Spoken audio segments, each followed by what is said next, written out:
अस्सलामुअलैकुम, मैं हूं जावेद इकबाल कुरैशी।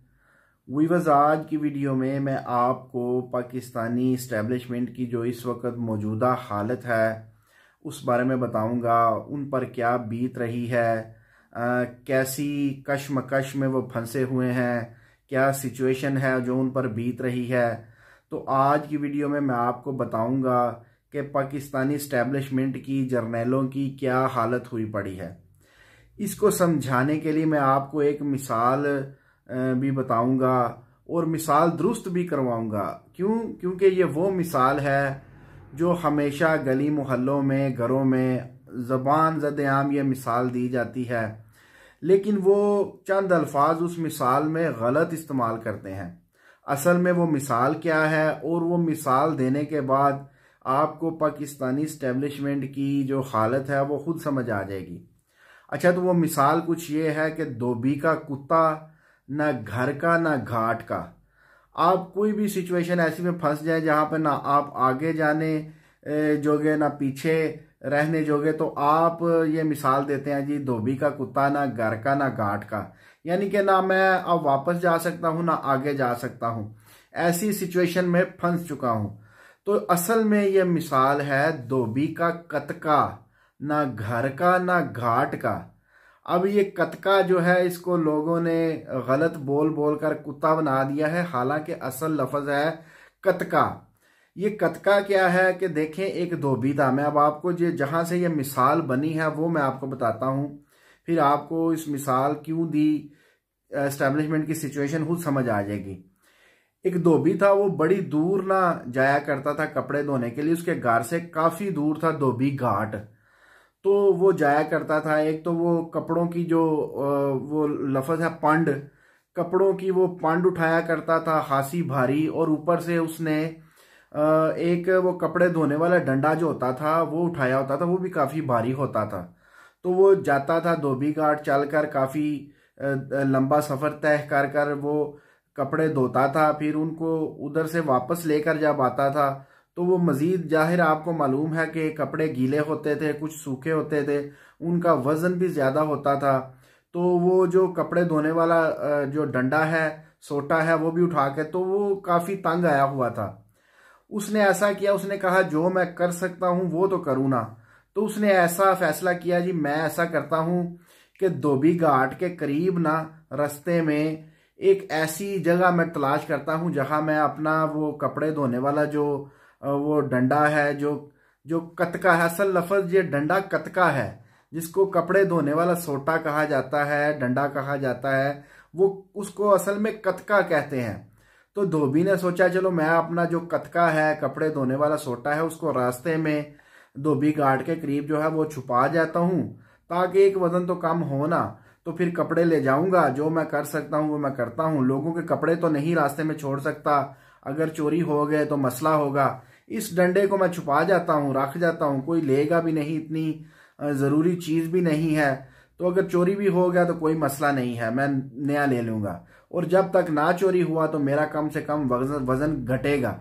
तो वो रास्ते में उसने ऐसी जगह धोबी घाट के नजदीक जो उधर छुपा देता था और वो खुद घर आ जाता था। और इसी तरह जब वो दोबारा घाट पहुंचने के करीब होता था तो रास्ते में वो कतका ले लेता था, तो जाकर दोबारा कपड़े धो लेता था। फिर इसी तरह वापसी पर उसको उधर ही छुपा जाता था। तो उससे यह मिसाल बनी है कि धोबी का कतका, ना घर का ना घाट का। यानी कि वो जो कतका है वो रास्ते में ही रहता है, ना वो घर जाता है ना वो घाट में जाता है। तो ये असल मिसाल है धोबी का कतका, जिसको लोगों ने कतके की जगह कुत्ता बना दिया है। धोबी का कुत्ता, ना घर का ना घाट का, जो कि बिल्कुल गलत है। तो अब आपको सिचुएशन समझ आ गई होगी कि एस्टेब्लिशमेंट की भी जो सिचुएशन है वो कुछ उसी कतके की तरह की हुई पड़ी है इस वक्त। कैसे हुई पड़ी है मैं अब आपको समझाता हूं। इस वक्त चारों तरफ से जो है वो एस्टेब्लिशमेंट पर हमले हुए पड़े हैं। इमरान खान की पार्टी तो पहले ही वो जो है वो एस्टेब्लिशमेंट के खिलाफ है जी। वो कहती है जी जो कुछ हो रहा है 77 सालों से, जो कुछ बुरा हुआ है इमरान खान के साथ, रजीम चेंज ऑपरेशन हो, इमरान खान की पकड़ दकड़ हो, हुकूमत ख़त्म करना हो, तहरीक अदम एतमाद हो, ये सब कुछ जो है वो इस्टेब्लिशमेंट की मर्जी से हुआ है, इस्टेब्लिशमेंट ने किया है जो, वगरना इस मुल्क पाकिस्तान में ऐसा नहीं हो सकता। तो वो तो सरेआम जो है इस्टेब्लिशमेंट उनके खिलाफ है। आपने वो DGISPR की प्रेस कॉन्फ्रेंस भी सुनी होगी जिस पर उन्होंने बड़े वाज़ेह अल्फाज में ऐलान जंग किया हुआ था, बताया था जी ऐसी पार्टी से कभी कोई बातचीत नहीं होगी जो दहशतगर्द पार्टी है। अगर वो अपने सच्चे दिल से माफ़ी मांगे, यानी कि हमसे माफ़ी मांग ले पाँव में पड़कर, तो फिर उनसे बात होगी, उनके तमाम के तमाम केसेस ख़त्म किए जाएंगे, फिर उनको दोबारा सियासत करने का मौका दिया जाएगा।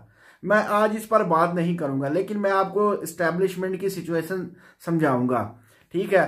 तो वो तो सरेआम वो एक दूसरे के खिलाफ हैं। इसके अलावा अभी देखिएगा महमूद खान अचकज़ई की पार्टी भी उनके खिलाफ हुई पड़ी है, जमात इस्लामी भी मिल गई है तहरीक इंसाफ के साथ, और वो भी यही कहती हुई नजर आती है जी जो कुछ करवा रही है इस्टेब्लिशमेंट ही करवा रही है। सबसे बड़ी बात जो इस दफा हुई है वो ये है, मौलाना फजलुर रहमान साहब इस तुंदो तेज ताबनाक अंदाज में सामने आए हैं इस्टेब्लिशमेंट के खिलाफ के क्या कहने, क्या मैं आपको बताऊं। ऊपर नीचे से हमले कर रहे हैं, दाएं बाएं से, ठीक है। तो फजलुर रहमान ने तो वो कहते हैं एक मेला जो है अभी तक इस्टेब्लिशमेंट के खिलाफ वो फजलुर रहमान ने लूटा हुआ है, ठीक है। फजलुर रहमान साहब ने ऐसी तकरीर की है कि जी फौजी वर्दी में सियासत करते हैं इसलिए वो फौजी नहीं रहता, अगर वो वर्दी में आए तो हम उनके खिलाफ बातें नहीं करेंगे। ऐसे ऐसे अल्फाज कहे हैं जो आज तक कोई पार्टी पाकिस्तान में होने के बावजूद इस्तेमाल नहीं कर पाई, जितनी मर्जी ताकतवर पार्टी हो। तहरीक इंसाफ के लोगों को इतनी जुर्रत नहीं हुई कि वो इतने बड़े अल्फाज इस्टेब्लिशमेंट के खिलाफ इस्तेमाल कर सके, लेकिन फजलुर रहमान साहब ने ये अल्फाज इस्तेमाल किए हैं, बहुत सख्त अल्फाज इस्टेब्लिशमेंट के खिलाफ, जर्नैलों के खिलाफ इस्तेमाल किए हैं जो सियासत में आते हैं, ठीक है। बताने की ज़रूरत नहीं, बड़ी मशहूर तकरीर हुई है इस वक्त सोशल मीडिया पर, वो गर्दिश कर रही है। उस तकरीर की हर एक लफ्ज़ फिक्रात के मीम्स बने पड़े हैं, टिकटॉक्स बने हैं। तो फजलुर रहमान साहब भी इस्टेब्लिशमेंट के खिलाफ है, क्योंकि वो जानते हैं रजीम चेंज ऑपरेशन जो हुआ किसने करवाया, किसकी वजह, क्योंकि वो PDM के सदर थे, तमाम पार्टियों के सदर बने हुए थे। कहने को तो ये भी बातें हमने सुनी थी जी उनको PDM का भी सदर बनाया गया है, और मुल्क पाकिस्तान का भी जब PDM की गवर्नमेंट आएगी तो उनको सदर बनाया जाएगा, उनसे ये वादा हो चुका है। लेकिन बाद में उनको सदर नहीं बनाया गया। हो सकता है ये बात गलत थी, या हो सकता है ये बात तो दुरुस्त थी, लेकिन फजलुर रहमान साहब के साथ धोखा हुआ, हाथ हुआ। इस्टेब्लिशमेंट ने पहले तो उनको इस्तेमाल किया और बाद में वो इस्तेमाल किए हुए टिश्यू पेपर की तरह साइड पर फेंक दिया, जिसे हाथ मुंह पोंछ कर फेंक दिया। तो दोनों बात, लेकिन इस वक्त हमें वो वजह दुरुस्त नजर आती है, क्योंकि इस्टेब्लिशमेंट ने जो वादे किए थे फजलुर रहमान साहब के साथ वो मुकम्मल नहीं किए। दीगर पार्टियों के साथ तो वो वादे वफा किए, लेकिन फजलुर रहमान को अकेला तन तनहा छोड़ दिया। हारने के बाद उनको कोई घास नहीं डाली, उनकी पार्टी हार गई। कहाँ उनके 12 से 14 MNA होते थे, कहाँ उनके 2 या 3 MNA रह गए। सगे बेटे भाई तक कौमी असम्बली में ना आ सके, ठीक है। तो फजलुर रहमान साहब तो इस वक्त मैं कहता हूं वो कूद कर इमरान खान से आगे वो जंप लगा कर आ गए हैं, और इस्टेब्लिशमेंट के खिलाफ है अभी तक, लेकिन कुछ कहा नहीं जा सकता। हो सकता है फजलुर रहमान साहब कल को कोई ओहदा दोबारा उनको ऑफर हो या कुछ मिले तो वो दोबारा छोड़ दें, तो वो भी इस्टेब्लिशमेंट के खिलाफ है। इसके अलावा अब PMLN जिसको इस्टेब्लिशमेंट ने खुद सीटें देकर, हालांकि कहने वाले ये कहते हैं कि 15 से 17 सीटें थी PMLN की इस दफा, लेकिन उनको 100 के करीब सीटें दी गई। 27 सीटें PTI की भी जो थी वो भी दे दी गई, जो उनको मखसूस नशिस्तें मिलनी थी वो भी दी हुई थी। MQM को भी उनके साथ मिलाया हुआ था। कॉफ लीग वो भी उनके साथ मिलाया। कॉफ लीग और MQM जिसके साथ मिले तो आप समझ जाएं फौज भी उसके साथ है, क्योंकि ये दो पार्टियां, अगर फौज कहती हैं बैठ जाओ तो ये दो पार्टियां बैठ जाती हैं। अगर फौज इनको हुक्म दे इस्टेब्लिशमेंट के उठ जाओ तो ये उठ जाती हैं। अगर कहे पार्टी में शामिल हो जो तो हो, यानी कि ये दो पार्टियां जहां भी हों तो समझे एस्टैब्लिशमेंट की हमायत उस पार्टी को हासिल है। ठीक है, तो ये दो पार्टियां भी इस्टेब्लिशमेंट के। अब पीएमएलएन की बात मैं कर रहा था, जिसको इस्टेब्लिशमेंट ने खुद सीटें दी हैं फॉर्म 47 के जो हेर फेर के नतीजा में उनको इस वक्त वजीर आजम भी बनाया हुआ है, सब कुछ दिया हुआ है। उनके भी जो आधे लोग हैं, शाहिद हकान अब्बासी साहब, जावेद लतीफ, राना सनाउल्ला, बहुत से जो लोग हैं वो भी इस वक्त बयान दागते हुए नजर आ रहे हैं, बहुत तुंदो तेज अल्फाज के साथ हमला करते हुए नजर आ रहे हैं इस्टेब्लिशमेंट के खिलाफ। और जो आधे हैं अभी इस वक्त जो हुकूमत के मजे ले रहे हैं, वो भी आप देखिएगा जब इनकी गवर्नमेंट खत्म होगी या इनके साथ कोई ऊंच नीच होगा, वो भी आधे लोग इस्टेब्लिशमेंट के खिलाफ हुए पड़े हैं पहले से ही। लेकिन बॉस इंतजार कर रहे हैं जी हम थोड़ा मजा ले लें, थोड़ा वो झूला ले लें, फिर हम जो अब उतरेंगे तो फिर इस्टेब्लिशमेंट ने कौन सा इस मुल्क को छोड़ के जाना है, फिर बहिए उधेड़ लेंगे। तो इस्टेब्लिशमेंट के खिलाफ पीएमएलएन भी है। मियां मोहम्मद नवाज शरीफ को आपको मालूम है, जिनका 3 दफा जो है क्लैश हुआ इस्टेब्लिशमेंट के साथ, उनकी गवर्नमेंट को चलता किया गया। ठीक है, चौथी मरतबा उनको बनने ही नहीं दिया गया, वादा करके पाकिस्तान बुलाया गया उनके भाई के जरिए, फिर उनको जो है वो वजीर आजम नहीं बनाया गया। अभी जो उनको सीट दी हुई है वो भी जो है वो कम बेइज्जती है कि वो हारे हुए हैं। डॉक्टर यास्मीन राशिद है या राशिदा है, उनसे हारे हुए हैं, लेकिन फिर भी उनको जितवा कर बिठाया हुआ है, तो वो इसलिए खामोश है। चलो जितनी देर, तो वो कहते हैं ना, वो कहते हैं पंजाबी की मिसाल है, रुड़ दी बेड़ी दिया रीढ़ ही सही, वो जो मिल जाए ठीक है, बहती रावी में जितना हाथ मुंह धो लिया जाए। तो वो भी अंदर से खिलाफ ही है इस्टेब्लिशमेंट के, लेकिन खामोशी पकड़े हुए है। आन करीब आप देखिएगा पीएमएलएन भी इमरान खान से आगे फजलुर रहमान है इस वक्त, और फजलुर रहमान से आगे जंप लगाकर अगर पीएमएलएन ना आई तो आप मुझे कहिएगा जी कुरैशी साहब आपने ये गलत बात की थी। आने वाला वक्त बताएगा आपको जब इनके साथ हाथ होगा। तो इस वक्त इस्टेब्लिशमेंट के खिलाफ पीटीआई, जमात इस्लामी, फजलुर रहमान साहब, महमूद खान अचकजई, ठीक है, पीएमएलएन, सब काफ लीग की आधी पार्टी जो परवेज इलाही साहब थे या उनके रुफाका थे, वो भी सब के सब इस वक्त इस्टेब्लिशमेंट के खिलाफ हैं। और इस्टेब्लिशमेंट को वो समझते हैं 77 साल तारीख में जो आज तक बुरा हुआ है वो इस्टेब्लिशमेंट ने ही किया है। जितना लूटा है मुल्क को वो इस्टेब्लिशमेंट ने ही लूटा है। ठीक है, तो वो हालत इस वक्त इस्टेब्लिशमेंट की हुई पड़ी है। वो जो मैंने मिसाल आपको दी है, धोबी का कतका, ना घर का ना घाट का, कि धोबी का जो कतका है वो दरमियान में ही रहता है घर और घाट के, ना वो घर जा सकता है धोबी लेके जाता और ना धोबी घाट पर छोड़ सकता है। तो ये सिचुएशन इस वक्त इस्टेब्लिशमेंट की हुई पड़ी है, हर तरफ से बेइज्जती का सामना है। लेकिन इस्टेब्लिशमेंट अभी भी समझ नहीं रही, अभी भी वो यस सर वाले फार्मूले पे लगी हुई है जी। हमें जो यस सर नहीं कहेगा, नो सर कहेगा, वो जेल में जाएगा और केसेस उस पर बनेंगे। लेकिन वो कहते हैं ना, जब किसी के खिलाफ जो अल्लाह ताला फैसले सुनाना, अब हमें तो मालूम नहीं है, लेकिन जो सिचुएशनें नज़र आती हैं हम उसी से ही अंदाज़ा लगाते हैं। बहावल नगर थाने वाला वाक़या देखो, पुलिस को मारा, फौजियों ने आकर कितनी बेइज्जती हुई, मार तो लिया, अपना कलेजा तो ठंडा कर लिया उनको मार कर, लेकिन जो पाकिस्तान में जो उनकी बेइज्जती हुई, जो मजाक उड़ाया गया, ठीक है, वो क्या कम है। उसके अलावा कश्मीर में भी देख लें रेंजर को कैसे फेंटे पड़ रहे हैं। ठीक है, हर तरफ मैं कहता हूँ वो धोबी का कतका, ना घर का ना घाट का। तो इस्टेब्लिशमेंट, पाकिस्तानी इस्टेब्लिशमेंट की ये हालत हुई पड़ी है, कोई उनको पूछ नहीं रहा। जिनको इक़्तिदार से निकाला है दाव लगा कर या जैसे भी निकाला, वो तो खिलाफ हैं ही हैं, और जिनको इक़्तिदार सौंपा हुआ है वो भी अंदर से खिलाफ है। आधी पार्टी बयान दे रही है पीएमएलएन की, और आधी तैयार बैठी है कि कब हमारी बारी आनी है, हम अपने कलेजे ठंडे करेंगे। तो वह ये सिचुएशन आपको समझानी थी कि इस वक्त चारों तरफ से जो तोप के निशाने हैं वो इस्टेब्लिशमेंट पर हैं। अब भी अगर इस्टेब्लिशमेंट को समझ ना आए तो फिर कब आएगी।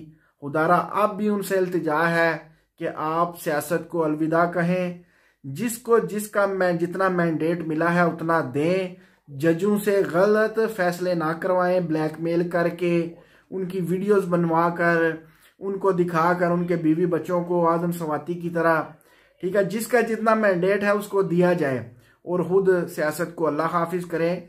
आपके पास अपनी बहुत बड़ी पोस्ट है, बहुत बड़ा काम है, मुल्क पाकिस्तान की हिफाजत, आप उसको करें। हमें बिल्कुल भी हम ये नहीं चाहते कि फौज खत्म हो जाए, हमने ना आज तक ये कहा है। हम ये कहते हैं फौज सियासत से बाहर निकल जाए, ठीक है। हम ये कहते हैं फौज अपना काम करे, जो फौज के करने के काम है वो करें, ना कि दूसरे काम करे जहां फौज को आने की जरूरत नहीं है। यही अल्फाज मौलाना फजलुर रहमान साहब कर के हैं, यही अल्फाज इस वक्त पाकिस्तान के बच्चे के हैं, जर्नलिस्टों के हैं, जजों के हैं। जजों का भी आपने देख लिया हाल, वो कहते हैं जी इस्टेब्लिशमेंट हमें ब्लैकमेल करके जो हमसे फैसले लेती है बेइंसाफी पर, अपनी मर्जी पर, हमें इंसाफ के खिलाफ जाकर फैसले देने पड़ते हैं। तो विवाद जब तक इस्टेब्लिशमेंट अपनी राहें दुरुस्त नहीं करेगी, अपना काम जो उनको सौंपा गया है सिर्फ वो नहीं करेगी, उतनी देर तक जिल्लत उनका मुकद्दर बनेगी। अब वो पुराने दौर गए कि जब मुख्तलिफ अदाकारियों से जो है वो अपनी रेपुटेशन को बरकरार या बेहतर किया जा सकता है। अब लोग काम देखते हैं, सोशल मीडिया का दौर है।